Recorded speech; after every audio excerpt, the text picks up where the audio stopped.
الحمد لله والصلاة والسلام على رسول الله أما بعد فأعوذ بالله من الشيطان الرجيم بسم الله الرحمن الرحيم طاسيم تلك آيات الكتاب المبين۔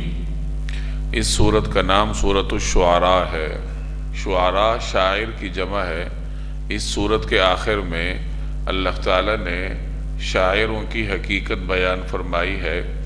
آپ جانتے ہیں کہ اہل مکہ نبی کریم صلی اللہ علیہ وسلم کی طرف شاعری کی نسبت کرتے تھے، تو اللہ تبارک و تعالی نے ان کے اس پروپیگنڈے کا رد کیا ہے اور فرمایا ہے کہ شعراء تو عام طور پر لغو باتوں کے پیچھے پڑے رہتے ہیں، اللہ کے پیغمبر شاعر نہیں ہوا کرتے۔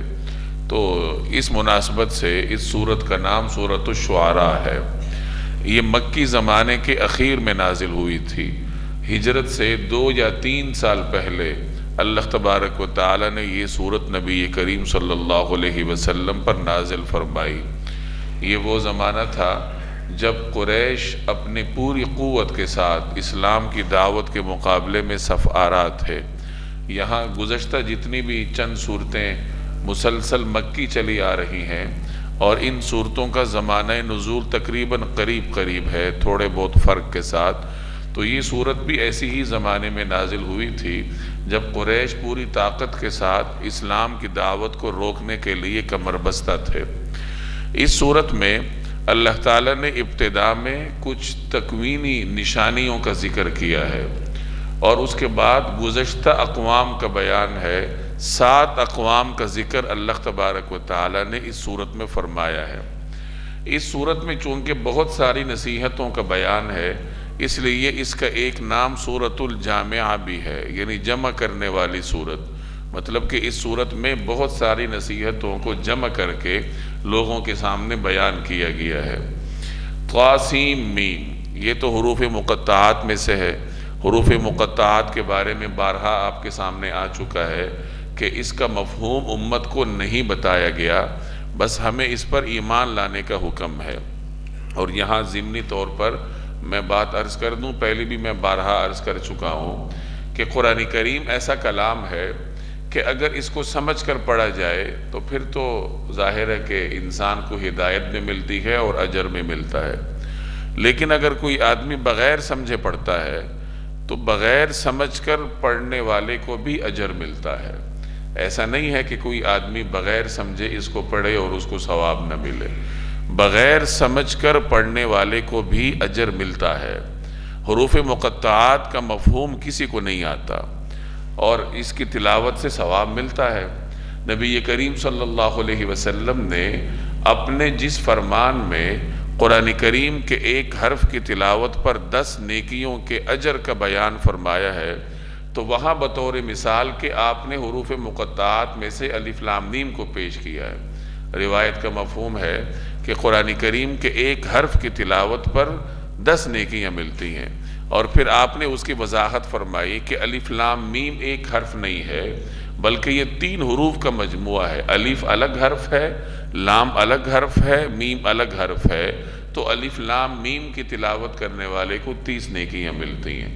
تو الف لام میم کی تلاوت کرنے پر 30 نیکیوں کا بیان تو حدیث میں ہے، اور الف لام میم کا مفہوم کس کو آتا ہے؟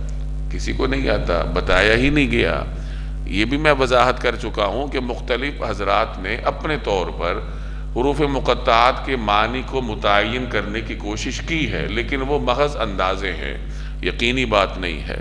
یقینی بات یہی ہے کہ جس چیز کو اللہ نے مبہم رکھا ہے ہم بھی اس کو مبہم رکھیں گے۔ جب اللہ نے حروف مقطعات کا مفہوم بیان نہیں کیا، نبی کریم صلی اللہ علیہ وسلم نے بھی بیان نہیں فرمایا، تو پھر ہمیں اس کے پیچھے پڑھنے کی ضرورت نہیں ہے۔ تو میں عرض کر رہا تھا کہ قرآن کریم ایسا کلام ہے کہ اگر اس کی تلاوت بغیر سمجھے بھی کی جائے تو ثواب پھر بھی ملتا ہے، کیونکہ یہ اللہ کا کلام ہے اور جناب رسول اللہ صلی اللہ علیہ وسلم کے سینہ اطہر کی وساطت سے امت کو ملا ہے۔ تو اللہ نے اس میں جہاں ہدایت رکھی ہے، اور ہدایت ہی اس کا بنیادی مقصد ہے، وہاں اللہ نے اس میں برکت بھی رکھی ہے، وہاں اللہ نے اس میں اجر بھی رکھا ہے۔ چنانچہ جب اس کو اجر کے لیے پڑھا جائے تو اجر ملتا ہے، اس کو برکت کے لیے پڑھا جائے تو برکت بھی ملتی ہے۔ بہت ساری قرآن کریم کی آیات ایسی ہیں جس میں اللہ نے ایسی برکات رکھی ہیں کہ اگر ان کی تلاوت کی جائے تو انسان کے کسی دنیاوی کام میں اس کو فائدہ ہوتا ہے، کسی مرض سے شفا مل جاتی ہے، کسی اور کام میں فائدہ ہو جاتا ہے۔ تو یہ قرآن کریم کی اضافی برکات ہیں جو اللہ نے اس میں رکھی ہیں، لیکن اس کا یہ مطلب نہیں ہے کہ ہم اس کو بغیر ترجمے کے پڑھتے رہیں، بلکہ اس کو سمجھ کر پڑھنا چاہیے، کیونکہ اس کا حقیقی مقصد تو بہرحال ہدایت ہے، اور ہدایت اسی وقت ملے گی جب آپ اس کو سمجھ کر پڑھیں گے۔ یہ میں اس آدمی کے لیے عرض کر رہا ہوں کہ اگر کوئی آدمی ایسا ہے جو دیہات میں رہتا ہے، بوڑھا ہو چکا ہے، اور اس کے لیے قرآن کریم کا مفہوم سمجھنا ممکن نہیں ہے، تو پھر اس کے لیے یہ بشارت ہے کہ چلو اگر تمہیں سمجھ نہیں بھی آتا تو ویسے ہی پڑھتے رہو تو اللہ تمہیں اجر دے گا، 10 نیکیاں تو ایک حرف پہ ملیں گی۔ بلکہ اگر کوئی آدمی پڑھ بھی نہیں سکتا، بہت سارے ایسے بزرگ بھی آپ نے دیکھے ہوں گے جو قرآن کریم کی تلاوت نہیں کر سکتے، لیکن اس کو محبت کے ساتھ کھولتے ہیں اور اس کے سطروں پر محبت کے ساتھ انگلیاں پھراتے ہیں اور پھر چوم کر اس کو بند کر دیتے ہیں، تو وہ ان کا اپنا ایک عاشقانہ انداز ہے۔ ممکن ہے کہ اللہ تعالیٰ ایسے آدمی کو بڑے سے بڑے عالم فاضل سے زیادہ اجر دے دے۔ اللہ تعالیٰ تو بادشاہ ہے، اس کو کسی کا بھی انداز پسند آ جائے تو بس اس کی نجات کے لیے وہی کافی ہے۔ لیکن اگر کوئی آدمی پڑھا لکھا ہے، بالخصوص نوجوان ہے، شہر میں رہتا ہے، اس کے پاس ذرائع ہیں، تو پھر اس کے لیے کوئی بہانہ نہیں ہے، کوئی عذر نہیں ہے، تو اسے وہ آیت یاد رکھنی چاہیے جو پیچھے اسی پارے کے ابتداء میں ہم پڑھ کر آئے ہیں کہ وقال الرسول یا رب ان قوم اتخذوا هذا القرآن مہجورا، کہ رسول قیامت کے دن شکایت کریں گے کہ اے پروردگار میری اس قوم نے قرآن کو چھوڑ رکھا تھا۔ اور آج کل کے ہمارے نوجوانوں پر بلکہ ہم سب پر یہ آیت پوری اترتی ہے کہ ہم قرآن کریم کو وقت نہیں دیتے۔ ہم میں سے ہر آدمی خود غور و فکر کر لے، ہمارے 24 گھنٹوں کے دن اور رات میں قرآن کریم کے لیے ہمارے پاس کتنا وقت ہے؟ ادھر ادھر کے کاموں کے لیے ہمارے پاس بے شمار وقت ہوتا ہے، سوشل میڈیا کے لیے بہت سارا وقت ہوتا ہے، لیکن قرآن کریم کو سمجھنے کے لیے ہمارے پاس وقت نہیں ہوتا۔ تو نوجوانوں کو اس آیت پر غور کرنا چاہیے کہ ہم تو اس امید پر جی رہے ہیں کہ نبی کریم صلی اللہ علیہ وسلم ہماری شفاعت فرمائیں گے، لیکن اگر قرآن کریم کے ساتھ بے وفائی کرنے کی وجہ سے نبی کریم صلی اللہ علیہ وسلم کی ناراضگی کا سامنا کرنا پڑا تو پھر ہم کہاں جائیں گے؟ تو بہرحال ان چیزوں کا خیال کرنا چاہیے۔ تلک آیات الکتاب المبین، یہ اس کتاب کی آیتیں ہیں جو حق کو واضح کرنے والی ہے۔ قرآن کریم میں اللہ نے حق کو واضح کر کے بیان کیا ہے۔ لعلک باخع نفسک، اے پیغمبر شاید آپ اس غم میں اپنی جان ہلاک کیے جا رہے ہیں، اللہ یکونوا مؤمنین، کہ یہ لوگ ایمان نہیں لاتے۔ اس صورت کے نزول کے وقت جس زمانے میں یہ صورت نازل ہوئی تو اس وقت اہل مکہ کی جانب سے طرح طرح کے مطالبات تھے۔ ان میں سے ایک مطالبہ یہ بھی تھا کہ ہمیں ہمارے منمانے معجزات دکھائے جائیں، ہم جو مطالبہ کر رہے ہیں وہی نشانی ہمیں دکھائی جائے۔ جیسے سیرت کے درس میں آپ نے پڑھا تھا کہ انہوں نے مطالبہ کیا تھا کہ یہ مکہ کی وادی جو ہے یہ پہاڑی ہے، ہمارا راستہ تنگ ہے، تو آپ اللہ سے دعا کر دیں کہ پہاڑوں کو پیچھے کر دیں، ہمارا راستہ کھل جائے، اور یہاں پہ اسی طرح چشمے جاری ہو جائیں، اسی طرح باغات بن جائیں جیسے شام میں ہوتے ہیں۔ تو اس طرح کی منمانی نشانیوں کا وہ مطالبہ کرتے تھے اور ایمان لانے کا نام نہیں لیتے تھے۔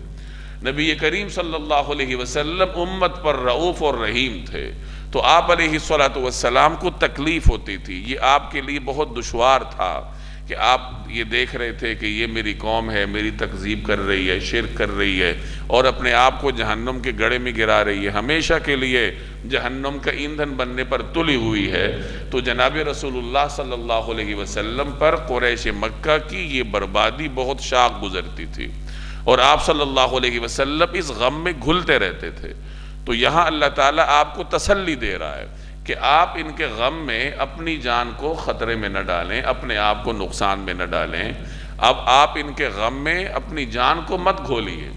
اور بھی مختلف مقامات پر تسلی آمیز کلمات ہیں قرآن کریم میں، جیسے ایک جگہ فرمایا وَلَا تُسْأَلُ عَنْ أَصْحَابِ الْجَحِيمِ، کہ آپ سے تو جہنم والوں کے بارے میں نہیں پوچھا جائے گا کہ یہ جہنم میں کیوں گئے ہیں، آپ کا تو کام ہی نہیں تھا نا، آپ کا تو کام پہنچانا تھا۔ انما علیک البلاغ وعلینا الحساب، آپ کی ذمہ تو پہنچانا ہے، آگے حساب لینا تو ہمارا کام ہے۔ اسی طرح ایک جگہ فرمایا لست علیہم بمسیطر، آپ ان کے اوپر مسلط نہیں ہیں، یعنی یہ ضروری نہیں ہے کہ آپ ان کو ایمان کے دائرے میں لا کر ہی چھوڑیں، یہ آپ کے لیے کوئی ضروری نہیں ہے، آپ کی ذمہ نہیں ہے، آپ کا کام پہنچانا ہے، جب آپ نے پہنچا دیا تو آپ کا کام پورا ہو گیا، اب آپ کو غم کرنے کی ضرورت نہیں ہے۔ یہ اللہ تعالیٰ اپنے حبیب کو تسلی دے رہا ہے کہ آپ اتنی فکر مت کیا کیجئے، آپ ان کا اتنا غم نہ کیا کیجئے کہ آپ کو آپ کی صحت کو نقصان ہو جائے یا آپ خود ان کے غم میں گھلتے رہیں۔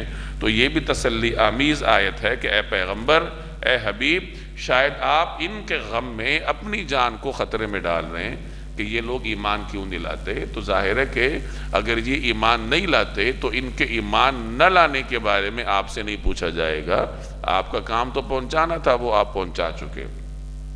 ان نشأ ننزل علیہم من السماء آیۃ، اگر ہم چاہیں تو ان پر آسمان سے کوئی ایسی نشانی اتار دے، فظلت اعناقہم لہا خاضعین، کہ اس کے آگے ان کی گردنیں جھک کر رہ جائے۔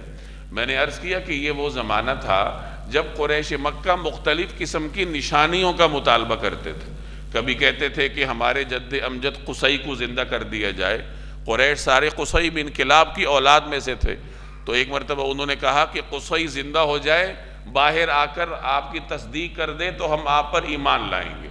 اس طریقے سے عجیب و غریب مطالبات کرتے تھے۔ تو یہاں رسول اللہ صلی اللہ علیہ وسلم کو تسلی دی جا رہی ہے کہ اگر ہم چاہیں تو ہم ایسی نشانیاں اتار دیں کہ یہ ایمان لانے پر مجبور ہو جائیں، ان کے منمانے مطالبات ہم پورے کر دیں، جیسے یہ چاہتے ہیں ویسے ہم معجزہ نازل کر دیں، یا ویسی ہی ہم کوئی ایسا معجزہ اتار دیں کہ جس کو دیکھ کر ان کے دل بدلنے پر مجبور ہو جائیں۔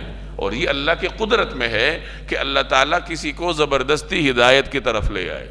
تو فرمایا جا رہا ہے کہ اگر ہم چاہیں تو ہم ایسی نشانیاں اتار دیں کہ یہ ایمان لانے پر مجبور ہو جائیں گے، لیکن یہ اللہ کی سنت نہیں ہے، کیونکہ اگر ایسا کیا جائے تو پھر تو انسان کا امتحان ہی نہیں ہے۔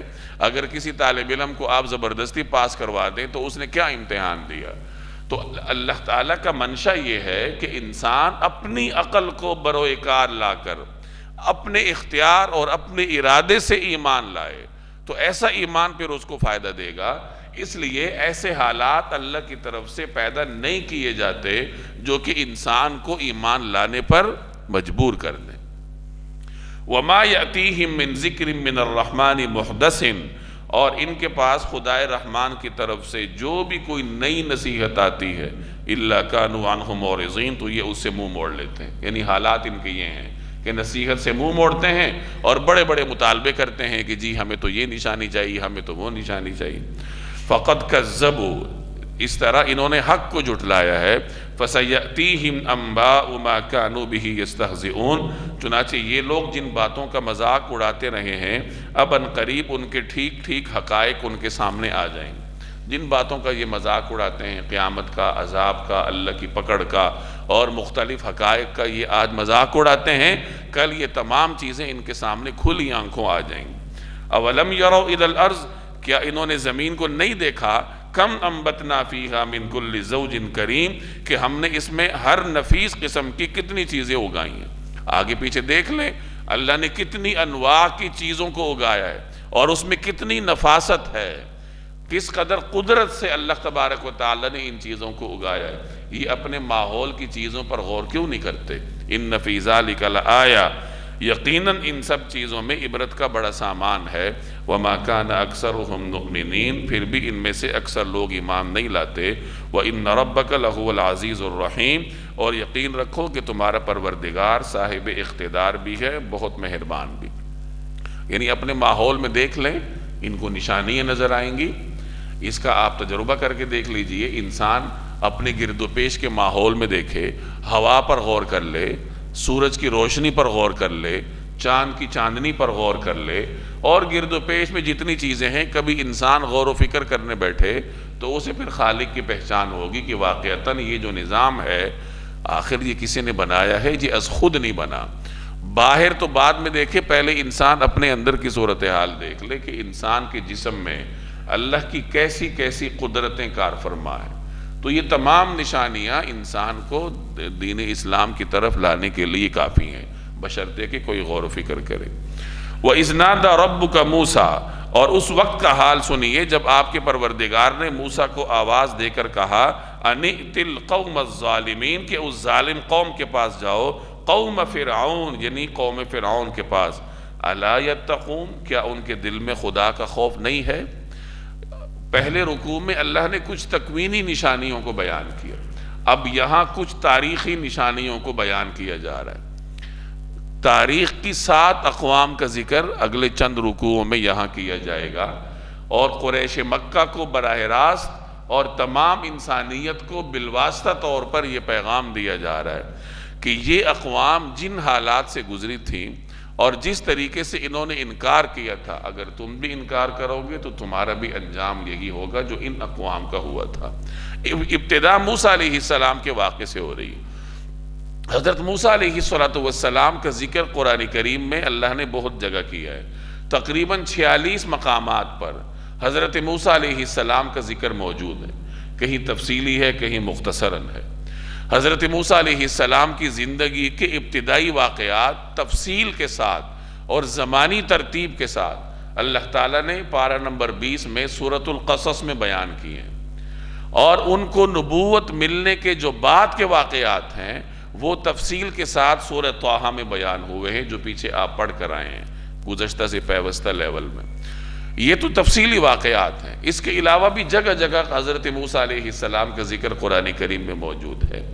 وجہ یہ ہے کہ حضرت موسیٰ علیہ السلام کے جو حالات تھے ان کی کسی حد تک مشابہت تھی جناب رسول اللہ صلی اللہ علیہ وسلم کو درپیش حالات کے ساتھ۔ حضرت موسیٰ علیہ السلام کا واسطہ بھی بڑی سرکش قوم سے تھا، یہودی بہت سرکش قوم تھی جو ماننے کا نام نہیں لیتی تھی، اور بھی مختلف طریقوں سے وہ موسیٰ علیہ السلام کو جھٹلاتے رہتے تھے۔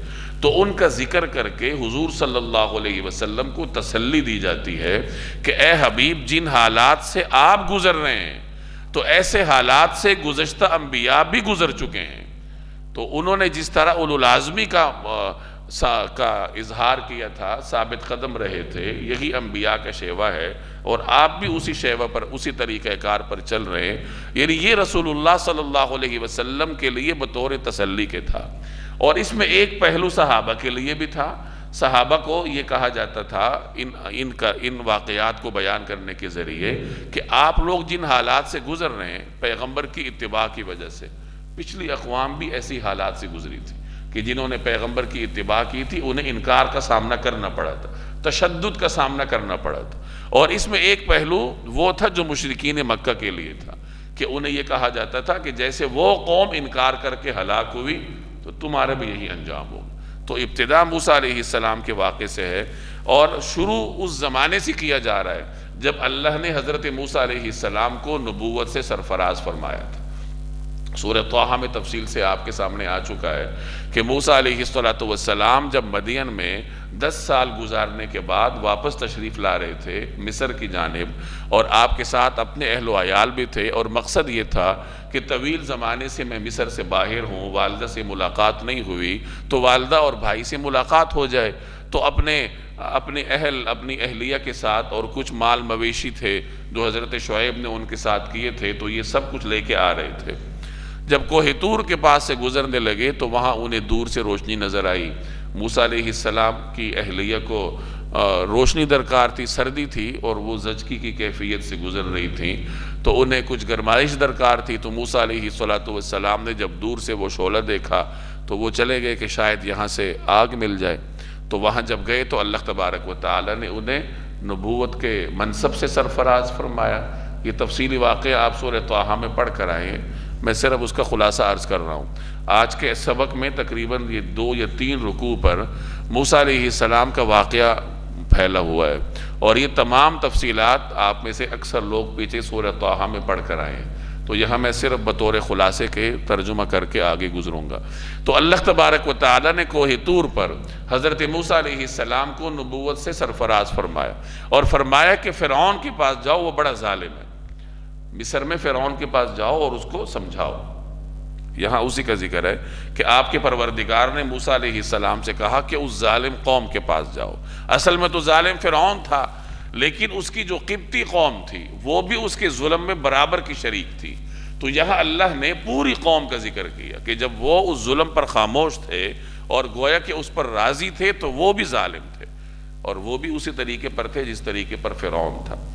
قال رب انی اخاف ان یکذبون، موسیٰ علیہ السلام نے کہا کہ میرے پروردگار مجھے ڈر ہے کہ وہ مجھے جھوٹا بنائیں گے۔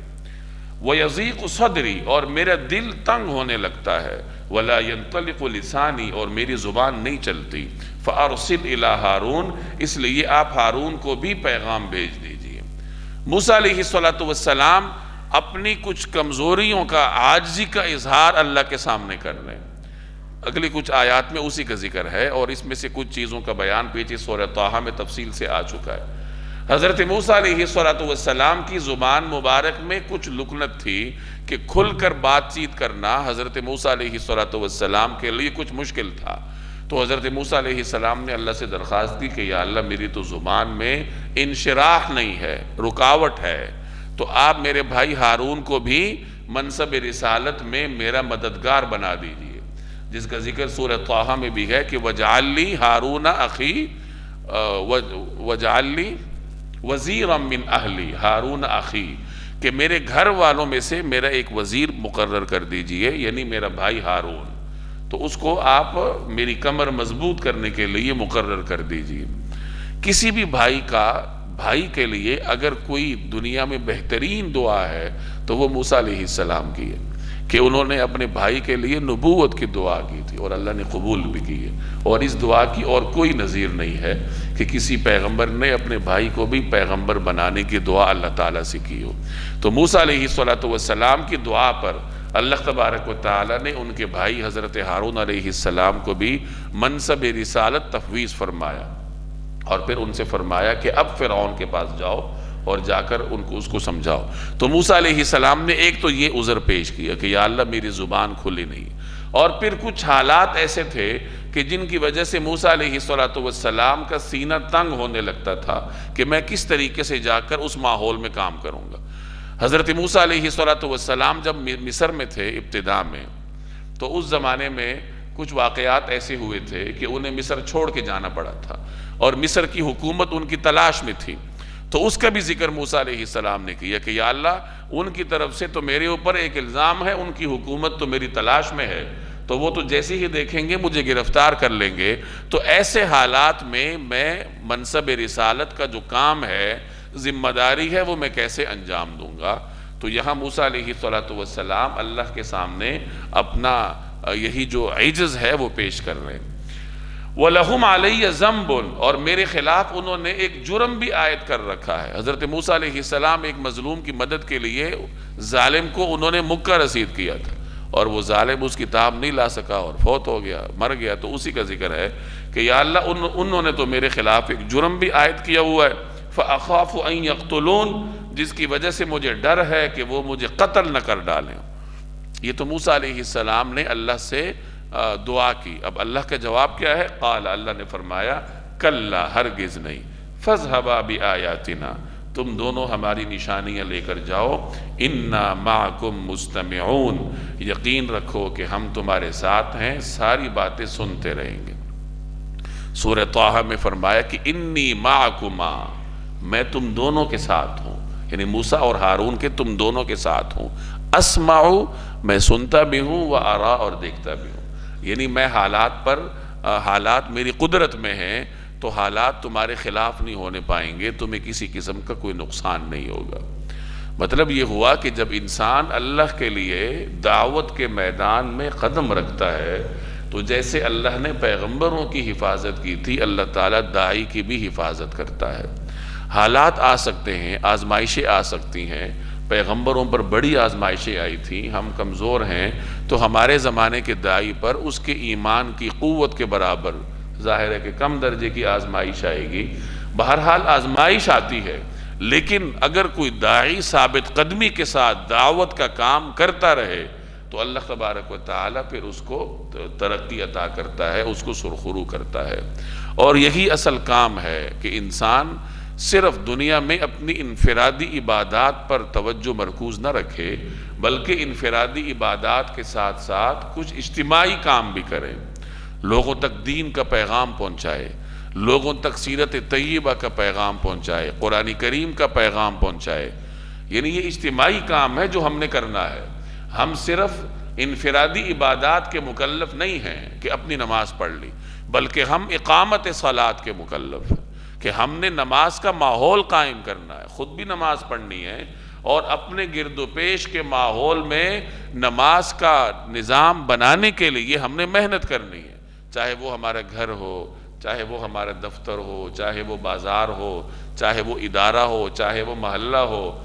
تو انسان درجہ بدرجہ آگے بڑھتا ہے، پہلے گھر میں ماحول پیدا کرتا ہے، پھر جہاں اس کا اٹھنا بیٹھنا ہے وہاں ماحول پیدا کرتا ہے، اور پھر جہاں بھی وہ ہوتا ہے وہ دین کی بات کرتا ہے۔ یہ ذوق کی بات ہوتی ہے۔ اللہ جس کو یہ ذوق نصیب کر دے، پھر وہ ہر جگہ دین کی بات کر کے ہی اٹھتا ہے، کسی بھی مجلس میں جہاں وہ بیٹھے تو دین کی بات بھی ضرور کرتا ہے۔ ایک روایت کا مفہوم ہے کہ جس مجلس میں اللہ کو یاد نہ کیا جائے تو وہ مجلس قیامت والے دن اس مجلس والوں کے لیے باعث حسرت ہوگی۔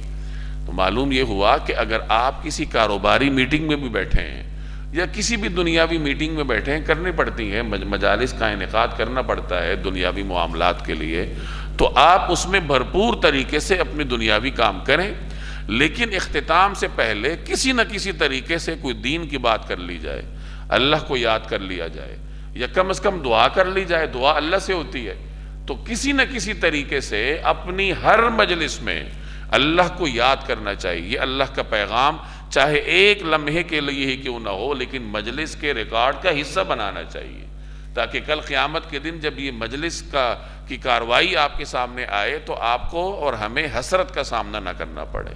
تو بہرحال داعی کے لیے مشکلات ہوتی ہیں، لیکن پھر اللہ کی طرف سے نصرت بھی آتی ہے، جیسے اللہ پیغمبر سے فرما رہے کہ میں تمہارے ساتھ تو میں سنتا ہوں۔ یعنی اللہ تعالیٰ ہر چیز کو دیکھتا ہے، سنتا ہے، اپنے بندوں کی مدد کرتا ہے۔ فَأْتِيَا فِرْعَوْنَ، اب تم دونوں فرعون کے پاس جاؤ، یعنی موسیٰ اور ہارون۔ فَقُولَا، اور کہو، اِنَّا رَسُولُ رَبِّ الْعَالَمِينَ، ہم دونوں رب العالمین کے پیغمبر ہیں۔ اس کو تعارف کرواؤ کہ دیکھو ہم تمہاری طرف اللہ کے بھیجے ہوئے ہیں۔ ان ارسل معنا بنی اسرائیل، کہ تم بنی اسرائیل کو ہمارے ساتھ بھیج دو۔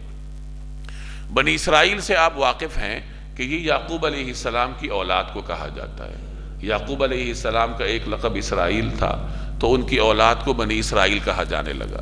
ان کا اصلی وطن تو فلسطین تھا۔ یعقوب علیہ السلام شام میں فلسطین کے مقام پہ رہتے تھے، لیکن حضرت یوسف علیہ السلام کے زمانے میں بنی اسرائیل مصر میں منتقل ہو گئے تھے۔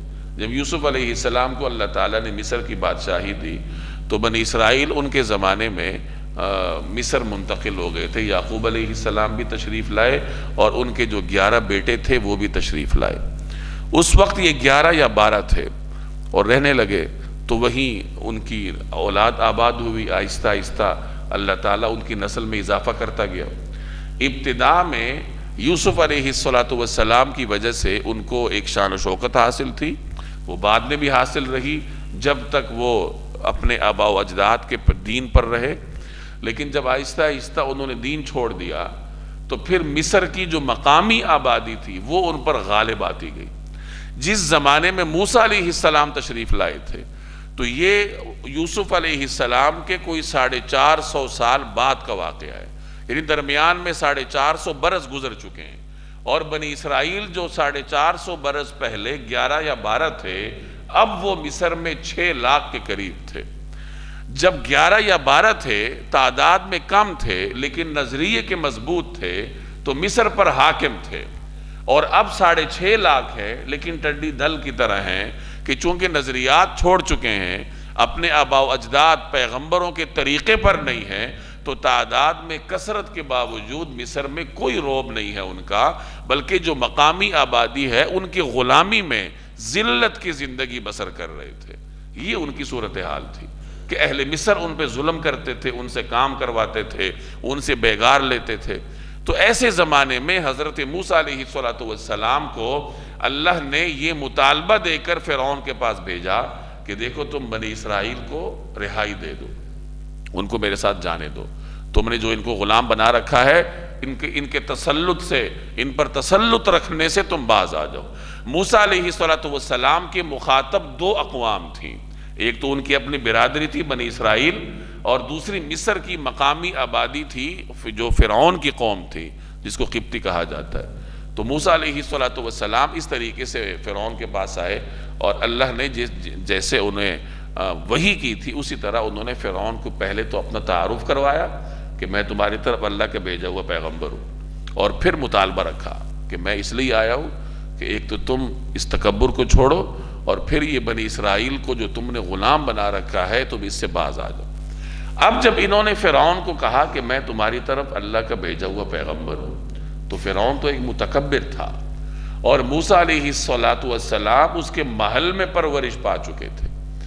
تو فرعون کو بڑا عجیب لگا، غصہ آیا، اس نے کہا ہمارے ہاں تمہاری پرورش ہوئی ہے اور اب تم ہماری طرف ہی رسول بن کر آ گئے ہو، ہمارے سامنے کہہ رہے ہو کہ میں تمہاری طرف پیغمبر بن کر آیا ہوں، اور پھر تمہیں وہ یاد نہیں ہے کہ جو تم ہمارے ہاں قتل کر کے گئے تھے، یعنی ہماری حکومت میں تو تمہارے خلاف مقدمہ درج ہے۔ تو اس طریقے سے فرعون موسیٰ علیہ السلام کو طعنہ دینے لگا۔ مفسرین فرماتے ہیں کہ حضرت موسیٰ علیہ السلام کو جو حالات درپیش تھے وہ اس نقطہ نظر کے حوالے سے نبی کریم صلی اللہ علیہ وسلم کو درپیش حالات سے مختلف تھے۔ آپ صلی اللہ علیہ وسلم کی عالی نسبی کا پورا عرب قائل تھا، پورا عرب آپ کی عالی نسبی کے سامنے گویا کہ سرنگوں تھا، سب کو پتہ تھا کہ نبی کریم صلی اللہ علیہ وسلم نسب میں ہم سب سے عالی ہے۔ یہاں تک کہ ابو سفیان جس زمانے میں مسلمان نہیں ہوئے تھے اور مکہ کے سردار تھے، مصر میں تھے، تو وہاں روم میں تھے، تو وہاں کے بادشاہ نے ان سے پوچھا کہ یہ جو آپ کے ہاں پیغمبر آئے ہیں تو نبوت کا دعویٰ کر رہے ہیں، تو ان کا نسب کیسا ہے؟ تو ابو سفیان نے کہا کہ وہ ہمارے درمیان سب سے عالی نسب ہے، یعنی بنو ہاشم کا نسب قریش میں سب سے عالی تھا۔ نسب موسیٰ علیہ السلام کا بھی عالی تھا۔ ظاہر ہے کہ ہر پیغمبر عالی نسب ہوتا ہے۔ موسیٰ علیہ السلام کے آباء و اجداد میں پیغمبر تھے، بنو اسرائیل اللہ کا بڑا مقدس بھیجا ہوا خاندان تھا، لیکن فرعون اس کو تسلیم نہیں کرتا تھا۔ فرعون کی نگاہوں میں تو بنی اسرائیل جو تھے وہ محض کیا تھے؟ غلام تھے۔ تو فرعون جس طریقے سے موسیٰ علیہ السلام کے ساتھ پیش آ رہا تھا، قریش اس طرح نبی کریم صلی اللہ علیہ وسلم کے سامنے سر نہیں اٹھا سکتے تھے۔ وہ آپ کے نسب کے سامنے بھی جھکے رہتے تھے، آپ کی شرافت کے سامنے بھی جھکے رہتے تھے، اور آپ کا جو قبیلہ تھا یعنی بنو ہاشم، وہ تمام قبیلوں میں مذہبی حوالے سے زیادہ مقام رکھتا تھا کیونکہ وہ بیت اللہ کا متولی تھا۔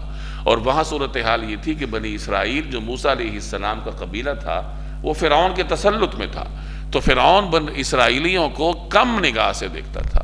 تو اگر ان حالات کو دیکھا جائے تو سیدنا موسیٰ علیہ السلام کے جو حالات تھے وہ اس اعتبار سے زیادہ سخت تھے کہ فرعون انہیں اس طریقے سے طعنہ دے رہا تھا جس کا ذکر یہاں قرآن کریم کر رہا ہے۔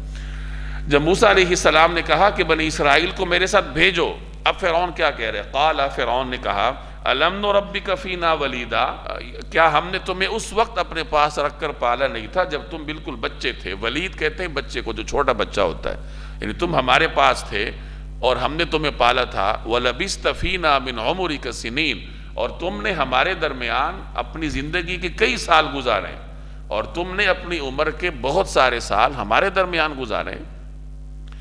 وَفَعَلْتَ فَعَلَتَكَ الَّتِي فَعَلْتَ، اور جو حرکت تم نے کی تھی وہ بھی کر گزرے۔ یہ اس طرف اشارہ کر رہا ہے کہ تم نے تو ہمارا ایک بندہ قتل کیا تھا۔ وَأَنْتَ مِنَ الْكَافِرِينَ، اور تم بڑے ناشکر آدمی ہو۔ کفر کا لغوی مطلب ناشکرہ ہوتا ہے۔ تو فرعون گویا کہ اپنے احسان جتلا رہا ہے کہ ہم نے تمہیں اپنے محل میں پالا ہے، اور آپ کی جو برادری ہے، قبیلہ ہے، وہ ہمارے ملک میں رہتا ہے، تو آپ لوگ تو ناشکرے ہو۔ اس طریقے سے وہ طعنہ دے رہا ہے۔ قال، موسیٰ علیہ السلام نے کہا فعلتها اذن وانا من الضالین، کہ اس وقت وہ کام میں نے ایسی حالت میں کیا تھا کہ جب مجھے معلوم نہیں تھا، یعنی مجھے پتہ نہیں تھا، یعنی وہ وقت ایسا تھا کہ میرے اوپر وحی نہیں آئی تھی، میں نبی نہیں بنا تھا، اور پھر ظاہر ہے کہ ان کا ارادہ اس کو مارنے کا تو نہیں تھا، وہ تو محض اپنے ظلم سے اس کو باز رکھنے کا تھا۔ وہ تو اس کی اپنی کمزوری تھی کہ وہ موسیٰ علیہ السلام کے مکہ کتاب نہ لا سکا۔ ضال کے کئی مفہوم ہے۔ ضال قرآن کریم میں گمراہ کے معنی میں بھی آتا ہے، جیسے ہم سورہ فاتحہ میں پڑھتے ہیں غیر المغضوب علیہم ولا الضالین، تو وہاں ضالین کا معنی گمراہ ہے، جس کا مصداق یہود اور عیسائیوں کی اقوام ہے۔ یہاں اس کا معنی بے خبری ہے کہ مجھے اس وقت علم نہیں تھا۔ فَفَرَرْتُ مِنْكُمْ لَمَّا خِفْتُكُمْ، چنانچہ جب مجھے تم لوگوں سے خوف ہوا تو میں تمہارے پاس سے فرار ہو گیا، یعنی پھر میں مصر چھوڑ کے چلا گیا۔ فَوَهَبَ لِي رَبِّي حُکْمًا، پھر اللہ نے مجھے حکمت عطا فرمائی، وَجَعَلَنِي مِنَ الْمُرْسَلِينَ، اور پیغمبروں میں شامل فرما دیا۔ وَتِلْكَ نِعْمَةٌ تَمُنُّهَا عَلَيَّ أَنْ عَبَّدْتَ بَنِي إِسْرَائِيل، اور وہ احسان جو تم مجھ پر رکھ رہے ہو اس کی حقیقت تو یہ ہے کہ تم نے سارے بنی اسرائیل کو غلام بنا رکھا ہے۔ یعنی تم مجھے کہہ رہے ہو کہ میں نے تمہارے محل میں پرورش پائی، حالانکہ تم نے میری پورے قبیلے کو غلام بنایا ہوا ہے، ان سے بیگار لیتے ہو، ان پہ ظلم کرتے ہو۔ تو اگر میں تمہارے محل میں کچھ دن رہ گیا تو اس میں کون سی بڑی بات ہے؟ وہ بھی تو تمہارے ظلم سے بچنے کے لیے گویا مجھے والدہ نے دریائے نیل میں ڈالا تھا۔ اس کا مطلب یہ ہوا کہ جو داعی ہوتا ہے وہ کبھی بھی احساس کمتری کا شکار نہیں ہوتا۔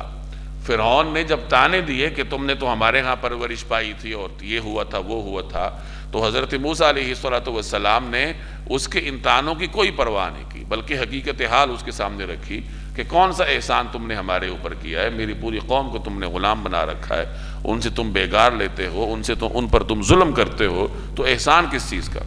قال فرعون نے کہا وما رب العالمین، اور یہ رب العالمین کیا چیز ہے؟ اب یہاں سے مکالمہ شروع ہوتا ہے۔ فرعون اللہ کی ذات کے بارے میں سوال کر رہا ہے کہ رب العالمین کیا ہے۔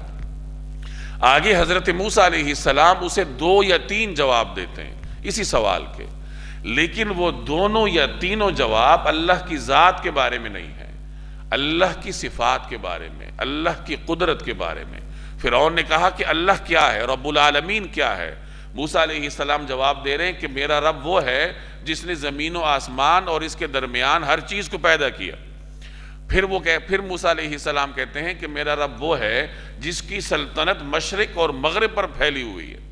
یعنی سوال تھا اللہ کی ماہیت کے بارے میں، اللہ کی ذات کے بارے میں، اور جواب دیا جا رہا ہے اللہ کی صفات کے بارے میں۔ گویا کہ سمجھایا جا رہا ہے کہ اللہ کی ذات کو سمجھنا یہ تمہارے بس کی بات نہیں ہے، یہ انسان کے بس میں ہی نہیں ہے کہ وہ اللہ تبارک و تعالیٰ کی ذات کو سمجھ سکے۔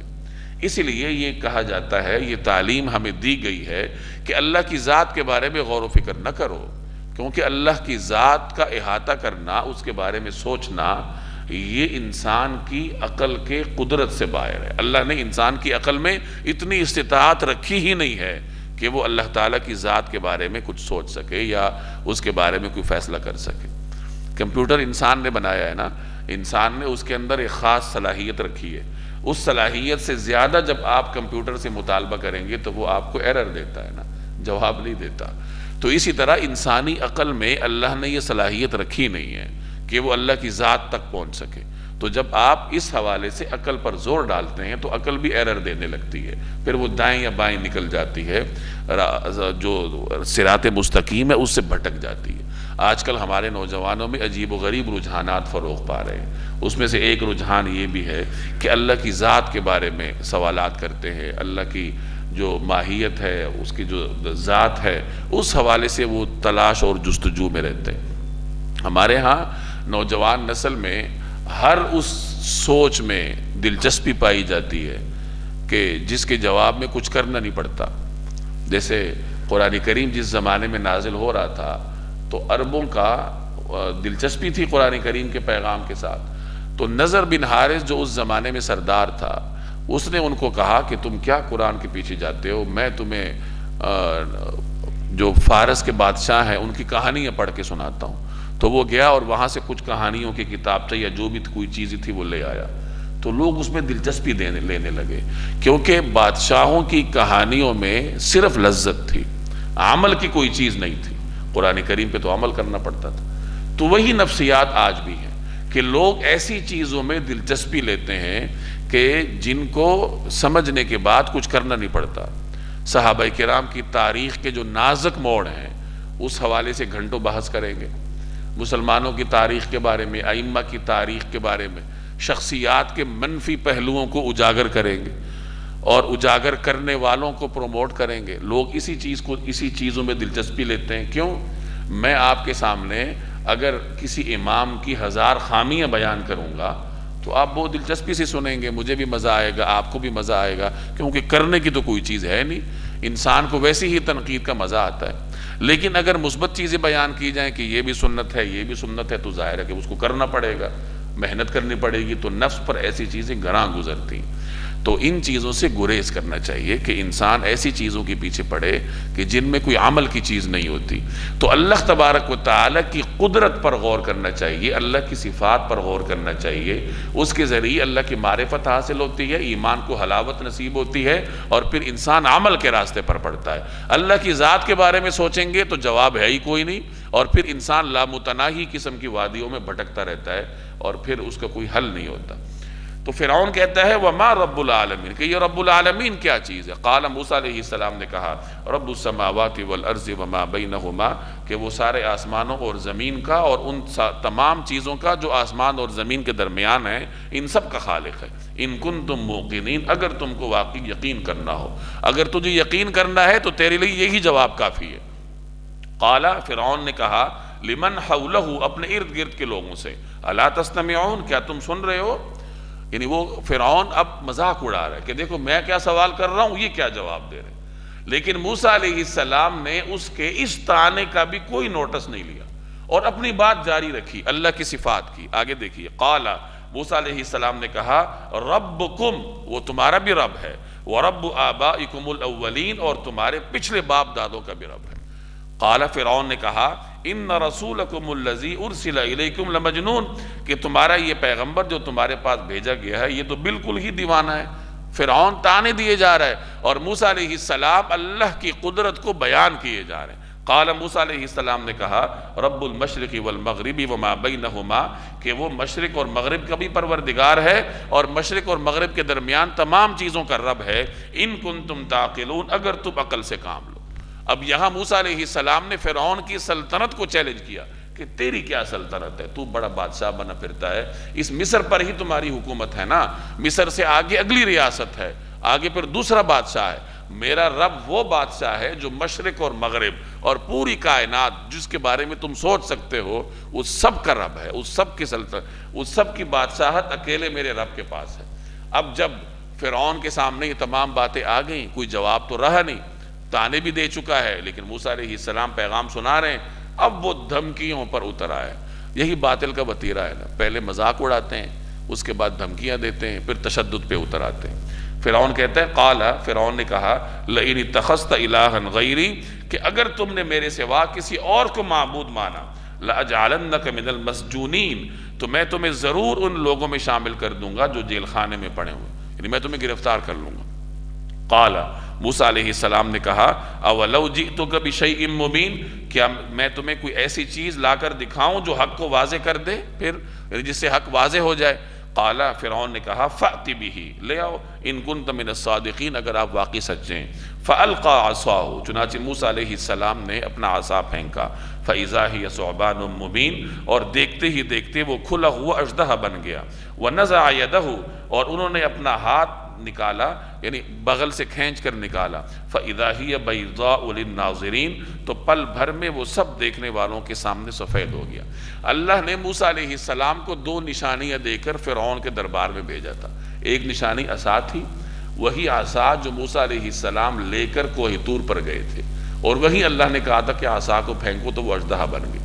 یہی عصا لے کر موسیٰ علیہ السلام فرعون کے دربار میں آئے، اور جب اس کو پھینکا تو وہ اتنا بڑا اژدہا بن گیا کہ فرعون بھاگ کر تخت سے اتر گیا اور پیچھے کہیں چھپ گیا، اور پھر منتیں کرنے لگا کہ اس کو کنٹرول کریں، اس کو سنبھالیں۔ اور دوسری نشانی کیا تھی کہ جب وہ ہاتھ بغل سے نکالتے تھے تو وہ چمکنے لگ جاتا تھا، یعنی اس میں ایسی چمک ہوتی تھی کہ جس کے سامنے عقل دنگ رہ جاتی تھی۔ یہ 2 نشانیاں تھیں جو اللہ نے موسیٰ علیہ السلام کو عطا کی تھی۔ اللہ تعالیٰ ہر پیغمبر کو معجزات عطا کرتا ہے، اور معجزہ یہ نبوت کے لیے ایک دلیل ہوا کرتی ہے، مخالفین کو سمجھانے کے لیے۔ اور عموماً اللہ کی سنت یہ ہے کہ پیغمبر کو معجزہ ایسا عطا کرتے ہیں کہ جس کی معاشرے میں شہرت ہوتی ہے۔ موسیٰ علیہ السلام کے زمانے میں جادو کا چرچا تھا، بڑے بڑے جادوگر ہوتے تھے، تو اللہ نے انہیں معجزہ بھی ایسا عطا فرمایا کہ جس کے سامنے جادوگر بھی سر بسجود ہو گئے، کہ وہ اژدہا اتنا، وہ لاٹھی اتنا بڑا اژدہا بن گیا۔ حضرت عیسیٰ علیہ السلام کے زمانے میں بڑے بڑے حکیم ہوتے تھے، تو اللہ نے عیسیٰ علیہ السلام کو معجزہ ایسا عطا فرمایا کہ وہ ایسے لا علاج مریضوں کا علاج کرتے تھے بطور معجزے کے، کہ جس سے حکیم عاجز آئے ہوتے تھے، جیسے کوڑ پن کا مریض تھا یا اور اس طرح کے مریض۔ رسول اللہ صلی اللہ علیہ وسلم کے زمانے میں عربوں کی فصاحت معروف تھی، فصاحت اور بلاغت میں اپنی مثال آپ تھے، اپنے سوا دنیا کے ہر فرد کو وہ گونگا کہتے تھے، عجمی، اپنے آپ کو وہ عرب کہتے تھے کہ ہم اگر کوئی بولتا ہے تو ہم بولتے ہیں، باقی تو سارے گونگے ہیں۔ تو ایسے فصیح بلیغ معاشرے میں اللہ نے نبی کریم صلی اللہ علیہ وسلم کو قرآن کریم کا ایسا معجزہ عطا فرمایا کہ جس کی فصاحت اور بلاغت کے سامنے بڑے بڑے عرب شاعر وہ سر جھکائے ہوئے تھے کہ ہم تو اس کی فصاحت اور بلاغت کتاب نہیں لاتے۔ تو یہ اللہ نے موسیٰ علیہ السلام کو نشانی عطا کی۔ اب یہ سارا مکالمہ ہوا ہے، اور فرعون نہ تو موسیٰ علیہ السلام کو گرفتار کر سکا، حالانکہ وہ تو موسیٰ علیہ السلام کی تلاش میں تھے۔ پیچھے سورہ طٰہٰ میں آپ پڑھ کر آئے ہیں، آگے سورہ قصص میں بھی آپ پڑھیں گے کہ جب موسیٰ علیہ السلام مدین سے نکلے تھے تو اسی وجہ سے نکلے تھے کہ فرعون کی پولیس ان کی تلاش میں تھی، اور اب وہ جب خود تشریف لائے ہیں اور دربار میں گئے ہیں تو فرعون کی جرت نہیں ہوئی ان کو گرفتار کرنے کی۔ کیوں؟ کیونکہ اللہ نے فرمایا تھا کہ انی معکما اسمع و ارا، کہ میں تم دونوں کے ساتھ ہوں، میں سنتا بھی ہوں، میں دیکھتا بھی ہوں۔ تو اللہ نے اپنے پیغمبروں کی حفاظت کی اور فرعون کے دربار سے بحفاظت واپس تشریف لے آئے۔ اب فرعون نے ان کو پھر چیلنج کیا، اور پھر وہ جادوگروں کو جمع کر کے اس نے مقابلہ کروایا۔ تفصیلات آپ کے سامنے سورہ طٰہٰ میں آ چکی ہیں، یہاں ترجمہ دیکھتے جائیں۔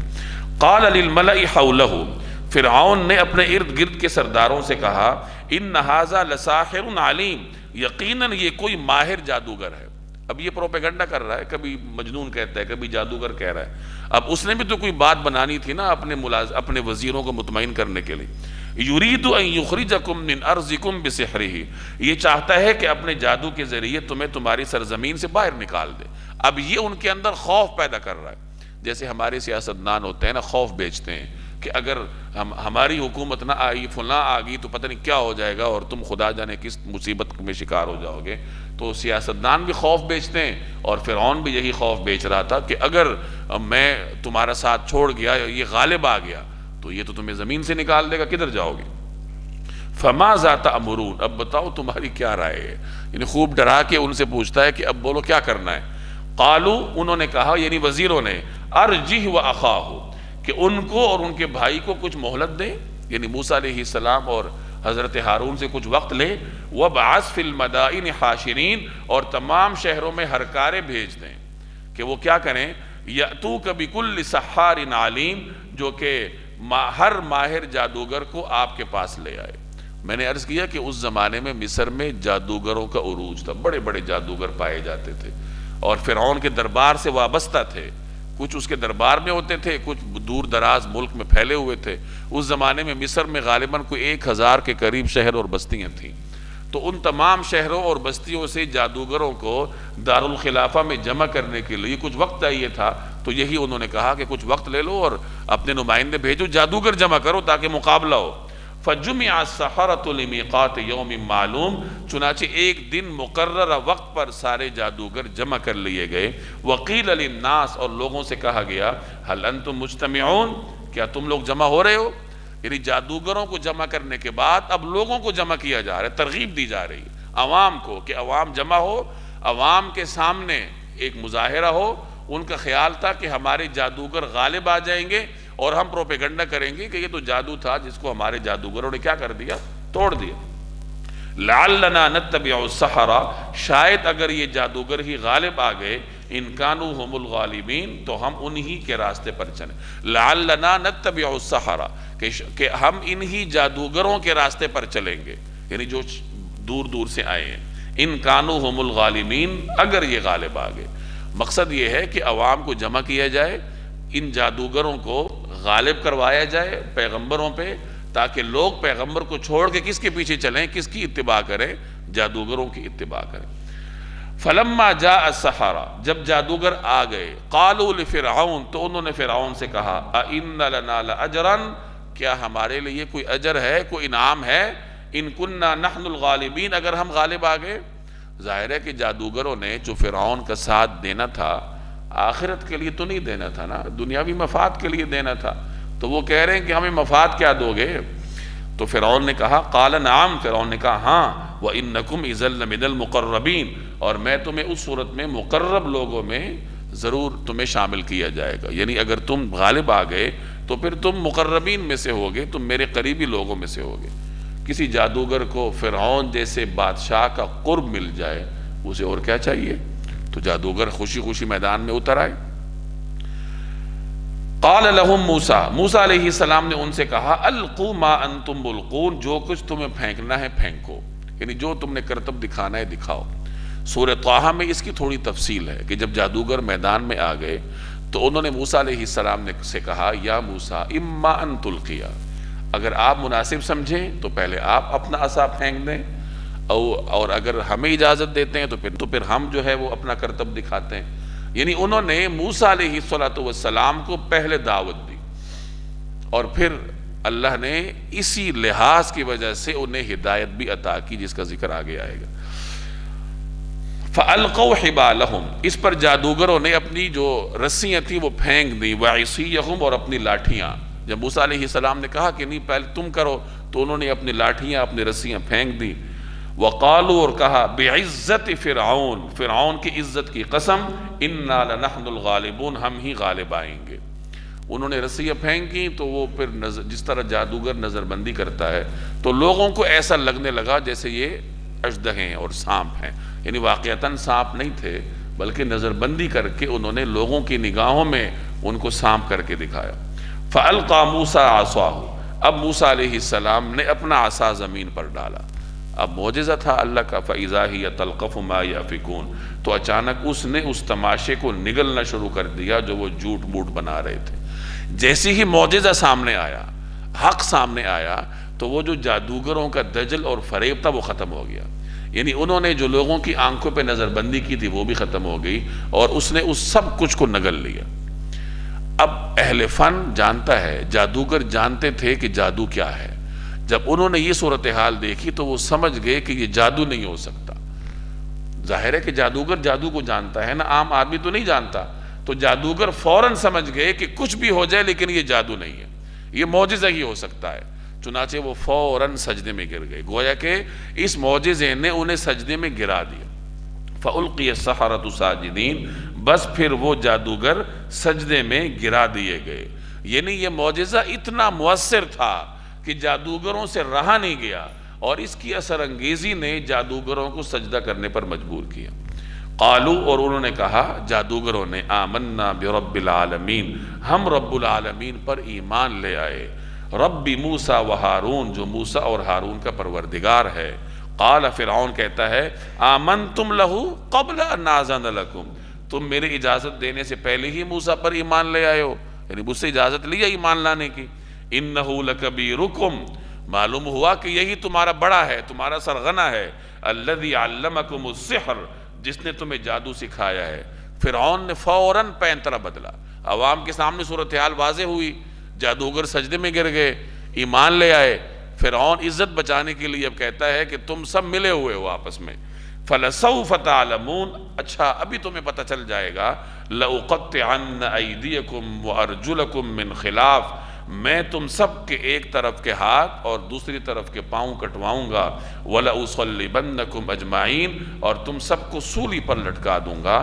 قالو، وہ جادوگر کہنے لگے، لا ضیر، ہمارا کچھ نہیں بگڑنے والا، کچھ نہیں ہوتا، اِنَّا إِلَىٰ رَبِّنَا مُنْقَلِبُونَ، ہم لوٹ کر یقیناً اپنے پروردگار کے پاس چلے جائیں گے۔ اِنَّا نَطْمَعُ أَن يَغْفِرَ لَنَا رَبُّنَا خَطَايَانَا، ہم امید لگائے بیٹھے ہیں کہ ہمارا پروردگار ہماری خطاؤں کو معاف کر دے گا، اس وجہ سے ان کننا اول المؤمنین، کہ ہم سب سے پہلے ایمان لائے تھے۔ اب یہاں آپ غور کریں کہ وہ جادوگر جو تھوڑی دیر پہلے باطل کے نمائندے بن کر حق کے سامنے صف آرا تھے، لمحوں کے بعد وہ اتنے پکے مومن بن گئے کہ فرعون کا جبر بھی انہیں اپنی ایمان سے رتی برابر پیچھے نہیں ہٹا سکا۔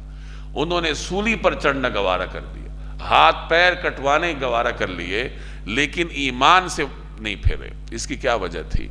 اس کی دو وجوہات تھی۔ ایک وجہ یہ تھی کہ انہوں نے منصب نبوت کا احترام کیا تھا، جیسا بھی تھا، مطلب چاہے یا نہ چاہے، انہوں نے جب موسیٰ علیہ السلام کو دعوت دی کہ پہلے آپ پھینک دیجئے، تو اللہ تعالیٰ کو ان کی یہ ادا پسند آ گئی کہ یہ میرے کلیم کا لحاظ کر رہے ہیں کہ ان کو پہلے اپنا عصا پھینکنے کی دعوت دے رہے ہیں۔ اور پھر دوسری وجہ حضرت موسیٰ علیہ السلام کی نگاہوں کی تاثیر تھی۔ پیغمبر کی نگاہوں میں اللہ نے ایسی تاثیر رکھی ہوتی ہے کہ مخاطب کا دل منٹوں میں بدل جاتا ہے۔ عام آدمی سالہ سال تک ریاضتیں کر کے جو مقام حاصل نہیں کر سکتا، وہی مقام پیغمبر کی نگاہوں کی برکت سے اس کے سامنے والا، اس کا بلا واسطہ شاگرد لمحوں میں حاصل کر لیتا ہے۔ تو ان جادوگروں کو چند لمحوں میں اللہ نے جو ایمان کی طاقت عطا کی تھی، تو اس میں ایک وجہ حضرت موسیٰ علیہ السلام کی نگاہوں کی تاثیر بھی تھی۔ حضرت موسیٰ علیہ السلام کی توجہات کا مرکز تو سارے تھے، لیکن دوسروں میں طلب نہیں تھی۔ اب ان میں کچھ طلب پیدا ہو گئی تھی کہ انہوں نے معجزے کو سمجھ لیا تھا۔ اب جیسی ہی طلب پیدا ہوئی تو حضرت موسیٰ علیہ السلام کی نگاہوں کی تاثیر نے اپنا کام کیا، اور اللہ نے ان کے قلوب کو اتنا مضبوط کر لیا کہ سولی پر چڑھنا گوارا کی۔ اب سولی پر چڑھائے گئے یا نہیں، قرآن کریم نے اس کی وضاحت نہیں ہے، لیکن مفسرین فرماتے ہیں کہ فرعون جیسے جابر سے یہ کوئی بعید نہیں ہے کہ اس نے بعد میں اپنی اس دھمکی پہ عمل کیا ہو اور ان کو اس طریقے سے ظالمانہ طریقے سے شہید کر دیا ہو۔ انہوں نے ہر تشدد سہ کر شہید ہونا گوارا کر لیا، لیکن حضرت موسیٰ علیہ السلام کے دین سے پیچھے ہٹنا انہوں نے گوارا نہیں کیا۔ تو اس سے معلوم ہوا کہ ادب بڑی چیز ہوتی ہے۔ اگر انسان رسول اللہ صلی اللہ علیہ وسلم کی عظمت ذہن میں رکھے، آپ کی سیرت کا احترام کرے، احادیث کا احترام کرے، آپ کے پیغام کا احترام کرے، پیغام کے حاملین کا احترام کرے، پیغام سنانے جانے کے مقامات کا احترام کرے، تو یہ احترام انسان کو وہ فائدہ دیتا ہے کہ جس کی انسان نے اس کے دل و دماغ میں بھی اس کی پرچھائی نہیں گزری ہوگی۔ وَأَوْحَيْنَا إِلَى مُوسَىٰ، اور ہم نے موسیٰ علیہ السلام کے پاس وحی بھیجی، ان اسری بعبادی، کہ میرے بندوں کو لے کر راتوں رات روانہ ہو جائیے، انکم متبعون، یقیناً آپ کا پیچھا کیا جائے گا۔ صورتحال یہ تھی کہ جب فرعون نے موسیٰ علیہ السلام کا مطالبہ نہ مانا، موسیٰ علیہ السلام کا مطالبہ کیا تھا کہ بنی اسرائیل کو رہائی دو، ان کو غلامی سے نجات دو، تو جب اس نے یہ نہ مانا تو اللہ تبارک و تعالیٰ نے پھر حکم دیا کہ آپ بنی اسرائیل کو لے کر یہاں سے روانہ ہو جائیں۔ پیچھے جس مقابلے کا ذکر آپ نے پڑھا، اس کے بعد اہل مصر کے لیے حق تو واضح ہو گیا تھا، لیکن بہرحال جو بھی تھا، قسمت میں ہدایت نہیں تھی یا فرعون کا جبر بہت زیادہ تھا، تو بہت کم لوگ موسیٰ علیہ السلام پر ایمان لائے۔ اس کے بعد کوئی 40 برس تک حضرت موسیٰ علیہ السلام مصر میں رہتے ہوئے دعوت کا کام کرتے رہے، اور فرعون ان کو کوئی نقصان نہیں پہنچا سکا۔ وہی بات کہ اللہ نے کہا تھا کہ تم جاؤ، انی معکما اسمع و ارا، اور اللہ نے اپنا وعدہ سچ کر دکھایا کہ حضرت موسیٰ علیہ السلام 40 برس تک فرعون کی ریاست میں رہتے ہوئے اس کے سامنے حق کا پیغام سنا رہے ہیں، فرعون کے دربار میں خطبے بھی ارشاد فرما رہے ہیں، اللہ کا پیغام پورے توانائی کے ساتھ پھیلا رہے، لیکن فرعون رکاوٹیں پیدا کرتا رہا، لیکن انہیں کوئی نقصان نہیں پہنچا سکا۔ تو موسیٰ علیہ السلام اپنا یہ زمانہ جب گزار چکے اور فرعون بنی اسرائیل کو رہائی دینے پر آمادہ نہ ہوا، تو پھر اللہ نے حکم دیا کہ اب آپ میرے بندوں کو راتوں رات لے کے یہاں سے نکل جائیں۔ مفسرین فرماتے ہیں کہ بنی اسرائیل میں ایک رسم تھی کہ وہ سال میں چند دنوں کے لیے کچھ مخصوص ایام تھے کہ جن میں وہ شہر سے باہر جا کر میدانوں میں کوئی جشن منایا کرتے تھے، کوئی خاندانی رسم ہوگی۔ تو اب جب اس جشن کا زمانہ آیا تو موسیٰ علیہ السلام نے ان کو سمجھایا کہ اب ہم جب یہاں سے نکلیں گے، تم جشن کے لیے نکلو گے، یعنی ان کو یہی تأثر دو گے کہ ہم جشن کے لیے جا رہے ہیں، تو یہ نکلنا ہمارا مستقل نکلنا ہوگا، یعنی اب اس کے بعد پھر ہم نے واپس نہیں آنا۔ تو مقصد یہ تھا کہ اب سارے اکٹھے ہو کے نکلیں، جشن میں تو کوئی جاتا ہے کوئی نہیں جاتا۔ تو یہ جب بنی اسرائیل کو اس طریقے سے قائل کیا گیا ہوگا، اس کی تفصیلات تو ظاہر نہیں ہیں، مختلف قیاس آرائیوں کے ذریعے مفسرین نے یہ واقعہ بیان کیا۔ تو بنی اسرائیل راتوں رات موسیٰ علیہ السلام کے حکم پہ روانہ ہوئے۔ ادھر جو فرعونی تھے انہوں نے یہ سمجھا کہ یہ اپنے جشن کے لیے جا رہے ہیں جیسے ہر سال جاتے ہیں، اور دوسری بات یہ کہ ان کے ہاں کچھ نوجوان اموات گھروں میں ہوئی تھی، تو وہ انہی میں مصروف تھے اپنے غم میں یا جس چیز میں تھے، تو اس طرف ان کی توجہ نہیں تھی، اور بنی اسرائیلی سب کے سب نکل گئے، کوئی بھی باقی نہ رہا۔ اب جب 2-4 دن گزرے تو فرعونیوں نے سوچا کہ یہ کیا بات ہوئی کہ بنی اسرائیل میں سے تو کوئی باقی رہا ہی نہیں، سارے کے سارے چلے گئے۔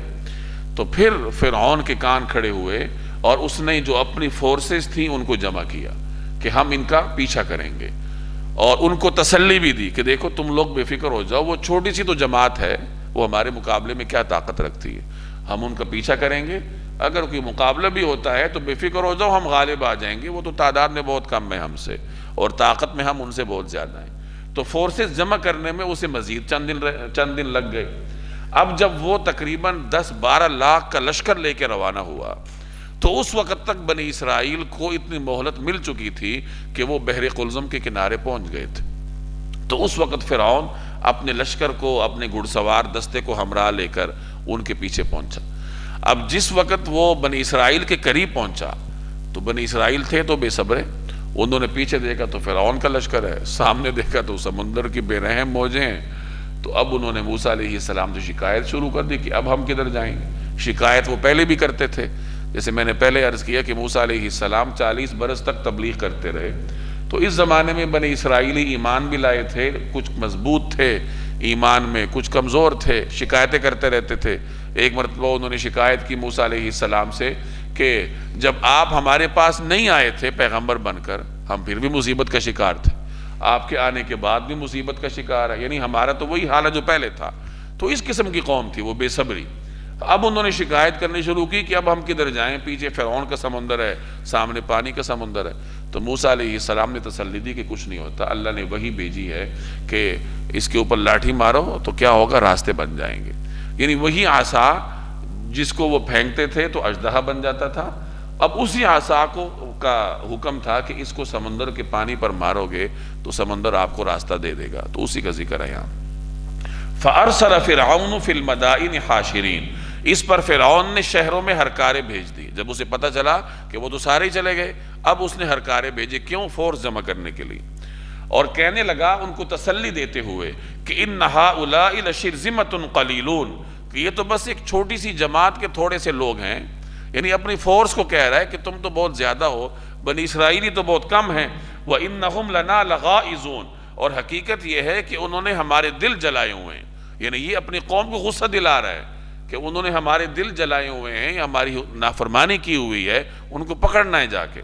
وَإِنَّا لَجَمِيعٌ حَاذِرُونَ، اور ہم سب احتیاطی تدبیریں کیے ہوئے ہیں۔ تسلی دے رہا ہے کہ بے فکر ہو جاؤ، ہم مسلح ہیں، ہر قسم کی تدبیر سے لیس ہیں، ہم غالب آئیں گے۔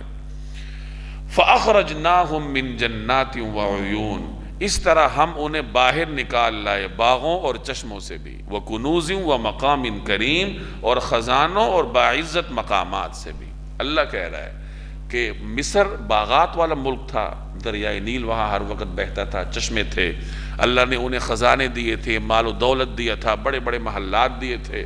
تو اللہ کہہ رہا ہے کہ اس طرح ہم نے ان سب کو اپنے محلوں سے، اپنے باغات سے، اپنے خزانوں سے باہر نکال دی، سب کے سب باہر آ گئے۔ فرعون کی پوری فورس تھی، فرعون خود تھا، اس کے درباری تھے، اس کے مشیر تھے، سب کو چھوڑ چھاڑ کر باہر آ گئے۔ كَذَلِكَ وَأَوْرَثْنَاهَا بَنِي إِسْرَائِيل، ان کا معاملہ تو اس طرح ہوا، اور دوسری طرف ان چیزوں کا وارث ہم نے بنی اسرائیل کو بنا دیا۔ آیات کو سمجھیں کہ اللہ فرما رہا ہے کہ فرعونیوں کو ان کے خزانوں سے ہم نے اس طرح باہر نکالا، اور بنی اسرائیلیوں کو ہم نے باغات، چشموں کا اور خزانوں کا مالک بنا دی۔ اب اتنی بات تو واضح ہے کہ فرعونی جب مصر سے نکلے ہیں تو مال و دولت تو پیچھے رہ گیا نا، وہ آگے آ گئے، یہ بات تو واضح ہے۔ اب بنی اسرائیل کو وارث بنایا، اس کا کیا مطلب؟ کیا فرعون کی وہ سلطنت اللہ نے بنی اسرائیل کو دے دی تھی، یا اس آیت کا کیا مفہوم ہوگا؟ تو یہ اس کو سمجھنا تھوڑا سا مشکل ہے، مفسرین نے اس کے کئی مفہوم بیان کیے ہیں۔ بعض حضرات فرماتے ہیں کہ جب فرعون غرق ہو گیا تو موسیٰ علیہ السلام نے پھر بنی اسرائیل کے کچھ نمائندوں کو پیچھے بھیجا کہ اب تم لوگ واپس جاؤ، مصر کی حکومت تو رہی نہیں، اب تم لوگ وہاں جا کے حکومت سنبھالو اور حکومت کرو۔ تو اس طرح بنی اسرائیل کے پاس حکومت آ گئی، لیکن اس کی کوئی تاریخی شہادت نہیں ہے۔ تاریخی شہادت یہ ہے کہ مصر کی بادشاہی بنی اسرائیل کے پاس دوبارہ آئی، لیکن حضرت سلیمان علیہ السلام کے زمانے میں، موسیٰ علیہ السلام کے زمانے میں نہیں۔ مصر کی بادشاہی بنی اسرائیل کے پاس یوسف علیہ السلام کے زمانے میں تھی، بعد میں وہ غلام بنے، موسیٰ علیہ السلام کے زمانے میں یہاں سے نکلے، اور بعد میں سلیمان علیہ السلام کے زمانے میں انہیں مصر کی بادشاہی نصیب ہوئی۔ اب جب بادشاہی اس وقت نصیب ہوئی تو یہاں جو کہا جا رہا ہے کہ ہم نے بنی اسرائیل کو باغات کا مالک بنایا، چشموں کا، اس کا کیا مطلب ہوگا؟ تو مفسرین فرماتے ہیں کہ اس کا سیدھا سیدھا مطلب یہ ہے کہ اللہ نے بنی اسرائیل کو شام اور فلسطین کے چشموں کا مالک بنایا۔ یعنی شام بھی زرخیز ملک تھا نا، تو بنی اسرائیل جب مصر سے نکلے ہیں موسیٰ علیہ السلام کے ساتھ، تو انہیں حکم تھا اپنے آبائی وطن جانے کا۔ آبائی وطن شام تھا، فلسطین کا علاقہ تھا، اور وہ بھی زرخیز تھا، وہ بھی چشموں کا، باغات کا اور خزانوں بھرا ہوا تھا۔ تو اللہ نے ان چشموں، ان باغات کا مالک کس کو بنایا؟ بنی اسرائیل کو۔ تو اس طرح ان آیات کا مفہوم واضح ہو جاتا ہے۔ فَأَتْبَعُوهُمْ مُشْرِقِينَ، غرض ہوا یہ کہ یہ سب لوگ سورج نکلتے ہی ان کا پیچھا کرنے نکل کھڑے ہوئے۔ کون؟ فرعون، اس کا سارا لشکر۔ فَلَمَّا تَرَاءَ الْجَمْعَانِ، پھر جب دونوں جتھے ایک دوسرے کو نظر آنے لگے، یعنی بنی اسرائیلی اور فرعونی ایک دوسرے کو دیکھنے لگے، قال اصحاب موسیٰ، تو موسیٰ علیہ السلام کے ساتھیوں نے کہا، انا لمدرکون، کہ اب تو پکی بات ہے کہ ہم پکڑ ہی لیے گئے، اب تو ہم دھر لیے گئے، پتہ نہیں اب کیا بنے گا۔ قال کلا، موسیٰ علیہ السلام نے کہا ہرگز نہیں، ان معی ربی سیہدین، میرے ساتھ یقینی طور سے میرا پروردگار ہے، وہ مجھے راستہ بتائے گا۔ یہ پیغمبر کا توکل ہے جس پہ وہ خود بھی قائم ہے اور لوگوں کو بھی وہی دعوت دے رہا ہے کہ بے شک فرعونی اوپر چڑھے آ رہے ہیں، اسباب کے درجے میں نکلنے کا راستہ نہیں ہے، لیکن مجھے اپنے پروردگار کے نصرت پر یقین ہے۔ اور یہی یقین، ظاہر ہے کہ یہ تو یقین کا بہت بلند درجہ ہے، لیکن بہرحال اسی طرح کا یقین رکھنا ہر داعی کا کام ہے۔ بعض اوقات نظر آتا ہے کہ میں اس ماحول میں کیسے کام کروں گا، یہاں تو کوئی مانے گا ہی نہیں، تو وہاں اللہ کے توکل پر نیت کر کے انسان کام کرتا رہے تو اللہ تعالیٰ صحراؤں میں بھی گلزار بنا دیتا ہے۔ بس کوئی کام کرنے والا ہو، کسی کے دل میں تڑپ ہو۔ میں اکثر عرض کرتا ہوں کہ ہمارے دلوں میں اب تڑپ نہیں ہے۔ ہم میں سے کس کے دل میں تڑپ ہے کہ اپنی اولاد کے لیے درد نہیں ہوتا؟ بزرگ لوگ خود تو نمازیں پڑھتے ہیں، ہم سبھی اسی طرح ہیں، خود نماز پڑھنے آ جاتے ہیں، چھوٹے بہن بھائی ہیں یا اولاد ہیں نماز نہیں پڑھتے، ہمیں کوئی پرواہ نہیں ہوتی۔ زیادہ سے زیادہ ایک دفعہ کہہ دیتے ہیں کہ بیٹا نماز پڑھ لیجئے، تو بیٹا تو اس قسم کی باتوں سے مانتا ہی نہیں۔ تو بہرحال کوشش کرنی چاہیے کہ دل میں درد پیدا ہو، مخلوق کا درد پیدا ہو، امت کا درد پیدا ہو۔ جب درد پیدا ہوتا ہے، تڑپ پیدا ہوتی ہے، پھر زبان میں تاثیر پیدا ہوتی ہے اور پھر راستہ بھی اللہ تعالیٰ کھولتا ہے۔ تو موسیٰ علیہ السلام نے فرمایا کہ یقینی طور پر میرا پروردگار میرے ساتھ ہے، وہ مجھے راستہ بتائے گا۔ فَأَوْحَيْنَا إِلَى مُوسَىٰ، چنانچہ ہم نے موسیٰ کے پاس وحی بھیجی، أَنِ اضْرِب بِعَصَاكَ الْحَجَرَ، کہ اپنی لاٹھی سمندر پر مارو، وہی لاٹھی۔ فَانْفَلَقَ، پس پھر سمندر پھٹ گیا، اور اس طرح پھٹا، فَكَانَ كُلُّ فِرْقٍ كَالطَّوْدِ الْعَظِيمِ، کہ اور ہر حصہ ایک بڑے پہاڑ کی طرح کھڑا ہو گیا۔ یعنی سمندر پھٹ گیا اور وہ جو موجیں تھیں وہ بڑے پہاڑ کی طرح بن گئی، اور درمیان میں راستہ بنا۔ 11 راستے بنا دیے، بنی اسرائیل کے 11 قبیلے تھے، اللہ نے 11 راستے بنا دیے، ہر قبیلے کو پتہ تھا کہ میں نے کس راستے سے گزرنا ہے۔ وَأَزْلَفْنَا ثَمَّ الْآخَرِينَ، اور دوسرے فریق کو بھی ہم اس جگہ کے نزدیک لے آئے، یعنی فرعونی وہ پیچھے آ رہے تھے، انہوں نے دیکھا کہ بنی اسرائیلی تو بڑے مزے سے سمندر کے درمیان سے گزر کے جا رہے ہیں، تو انہوں نے سوچا کہ ہم بھی چلتے ہیں، پتہ نہیں یہ راستے کیسے بنے، تو انہوں نے بھی سمندر میں قدم رکھ دیا۔ جب درمیان میں پہنچے، اللہ نے پانی کو حکم دیا کہ چل پڑو، اب پانی چل پڑا اور وہ سب زیر آب۔ وَأَنْجَيْنَا مُوسَىٰ وَمَن مَّعَهُ أَجْمَعِينَ، اور موسیٰ علیہ السلام اور ان کے تمام ساتھیوں کو ہم نے بچا لیا۔ ثُمَّ أَغْرَقْنَا الْآخَرِينَ، پھر دوسروں کو غرق کر ڈالا، یعنی فرعونیوں کو۔ إِنَّ فِي ذَلِكَ لَآيَةً، یقیناً اس سارے واقعے میں عبرت کا بڑا سامان ہے۔ وَمَا كَانَ أَكْثَرُهُم مُؤْمِنِينَ، پھر بھی ان میں سے اکثر لوگ ایمان نہیں لاتے۔ دیکھیں قرآن کریم شکوہ کر رہا ہے کہ اس واقعے میں کتنا عبرت کا سامان ہے، لیکن اس کے باوجود بھی ان میں سے اکثر لوگ بے ایمان ہیں، ایمان نہیں لاتے۔ وَإِنَّ رَبَّكَ لَهُوَ الْعَزِيزُ الرَّحِيمُ، اور یقین رکھو کہ تمہارا پروردگار صاحب اقتدار بھی ہے، بڑا مہربان۔